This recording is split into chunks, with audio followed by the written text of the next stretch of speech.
Assalaamu calaykum. Soo dhawaada asxaabta. Waxaan ka hadli doonaa xikmadihii Luqmaan al-Xakiim ee dhaxalgalka ahaa.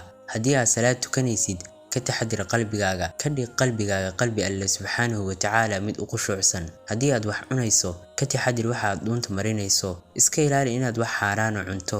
Haddii lagu marti qaado, ka taxadir indhahaaga. Waa inaad xakamaysaa naftaada oo aad xushmaysaa cidii ku martigelisay. Haddii aad dad ku dhex jirtana, ka taxadir carabkaaga. Ku hadal hadalkiisa midka ugu wanaagsan, kana tag hadalkiisa midka ugu foosha xun. Sidoo kale waa inaad xasuusataa laba arrimood. Kow, waa inaad xasuusataa Allah subxaanahu wa tacaala oo aad ka mahadcelisaa nimcooyinka tirada badan ee kugu deeqay. Labo, waa inaad xasuusataa geeri iyo inay dunidu tahay meel ku meel gaar ah oo aad mar uun ka tegaysid.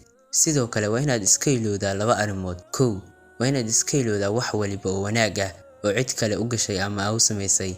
Labo, iyo wax waliba oo xumaan ah oo cid kale ku geysatay, waayo abaalmarinta dhabta ah waxay jirtaa aakhiro. Sidaa awgeed camalkaaga wanaagsan dib u dhigo.